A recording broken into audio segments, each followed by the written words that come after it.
બી હોય છે, વધારાના હેર છે કે જેને આપણે રિમૂવ કરવા છે. તો બે ટેકનિક છે અત્યારે જે અત્યારે આપણે સલોનમાં કરીએ છીએ બેઝિકમાં. એક છે થ્રેડિંગ અને બીજું છે વેક્સિંગ. થ્રેડિંગ વિશે જાણી લીધું છે આપણે, બરાબર. તો વેક્સ માટે જો માર્કેટમાં અત્યારે ઘણા બધા વેક્સ અવેલેબલ છે. સૌથી પહેલા સુગર વેક્સ છે, બીજું છે ક્રીમ વેક્સ છે, લિપો વેક્સ છે, હાઇડ્રા લિપો છે, બ્રાઝિલિયન વેક્સ છે. એવી રીતે ઘણા જેલ વેક્સ પણ આવે છે. હવે છેલ્લા 5 વર્ષથી જેલથી પણ આઈબ્રો થાય છે, વેક્સિંગથી આઈબ્રો થાય છે. બ્રાઝિલિયન વેક્સ છે તો એમાં ટ્રીપ્સની જરૂર રહેતી નથી, ટ્રીપ્સલેસ છે. તો એનાથી પણ આપણે પ્રાઇવેટ પાર્ટમાં છે અને આઈબ્રોમાં છે એમાં આપણે થ્રેડિંગ કરતા હોઈએ છીએ, બરાબર.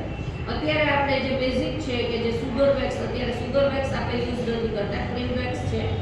હવે ક્રીમ વેક્સ છે એને શું કરવું પડે? પહેલાં તો તમારે એને આવી રીતે એમનો આ સાવ નાનું છે મિની, આનાથી મોટા આવે પ્રોફેશનલ હોય અમારે, તો હું આ જ લાવી છું તમને બતાવવા માટે. હીટરમાં તમારે એને ગરમ કરવાનું છે. ગરમ એવું કરવાનું કે સ્કીન ઉપર સહન થવું જોઈએ. એટલું બધું ગરમ નહીં, ખાલી મેટ થાય કે થોડું ઓગળે એટલું ગરમ કરવાનું છે. પછી સ્કિનમાં જેમ આપણે થ્રેડિંગ કર્યું હોય, પહેલાં પાવડર લગાવ્યો, શું કામ લગાવ્યો? સ્કિનને રિપેર કરવા. એવી રીતે આ સ્કિન જ છે, એને રિપેર કરવી પડશે. એના પર ડસ્ટ હોય, એના પર પરસેવો આવેલો હોય, બધું હોય, તો એને પણ આપણે રિપેર કરવી પડશે. તો સૌથી પહેલાં ટેલ્કમ પાવડર લગાવીશું. ટેલ્કમ પાવડર એટલો જ નથી લગાવવાનો કે અહીંયા ચીપકે. ટેલ્કમ પાવડર લગાવી દો તો તમને એમ લાગે કે બહુ જ ગરમી છે અને બહુ પરસેવો વેડો છે. વધારે પડતો ટેલ્કમ પાવડર લગાવી અને એને ખંખેરી નાખવાનું. પછી તમે એપ્લાય કરજો, નહીં તો એપ્લાય થશે નહીં. ત્યારબાદ તમારે નાઇફથી આ રીતે નાઇફ છે એના વડે એમાંથી લઈ આવી રીતે ટીપાનો પડે આમ ફેરવી અને એપ્લાય કરવાનું છે. જે રૂટમાં તમારો ગ્રોથ છે, આ ખાસ ધ્યાન રાખવાનું. જે રૂટમાં આપણો ગ્રોથ છે, ધારો કે મારો ગ્રોથ આમ છે તો મારે આ રીતે જ એપ્લાય કરવાનું છે. રૂટની સાથે સાથે એપ્લાય કરો છો ત્યારે શું કરવાનું? રૂટની સાથે સાથે. અને જ્યારે તમે ક્લિપ્સ લગાવીને એને ખેંચો છો ત્યારે એને રોંગ સાઈડમાં વિરુદ્ધ દિશામાં ખેંચવાનું છે. હવે મારા આવી રીતે રૂવાટીનો ગ્રોથ છે અને હું આમ લગાવીશ તો શું થશે? તો પછી આવશે કરી પણ વચ્ચે વચ્ચે રહી જશે. તો એ વેક્સમાં બહુ બધી વાર લાગે. હું સાથે સાથે એક સાથે આખા હાથમાં આ રીતે એપ્લાય કરી દઉં અને પછી નાના નાના પાર્ટમાં આમાંથી હાફ કરીને આવી રીતે ખેંચી લઉં. મારે અડધો હાથ થઈ ગયું. એક મારે છોકરીઓને 7 થી 8 મિનિટમાં ફૂલ હેન્ડ અને ફૂલ લેગ કરી લે છે, કેમ કે ટેકનિક પ્રોપર છે. જેટલી વાર વેક્સમાં લગાડશો એટલું એમાં ચીકણું થતું જશે. જેમ ચીકાશ આવશે એમ તમારું વેક્સ થશે નહીં, રહી જ જશે, બરાબર. એટલે વેક્સમાં સ્પીડ બહુ મહત્વની છે, બરાબર છે. થઈ ગયા પછી તમારે જેમ થ્રેડિંગમાં કર્યું તેવી રીતે આફ્ટર વેક્સ જેલ લગાવવાનું છે. એલોવેરા લગાવી શકો, ટ્રાન્સપરન્ટ લગાવી શકો, પણ after wax and thread gel હોવું જોઈએ, બરાબર. જેલ લગાવવાનું કારણ શું? જે થ્રેડમાં છે કે એના પોર્સ ઓપન થઈ ગયા હોય, આપણે ખેંચ્યું છે તો એને પેક કરી દેશે.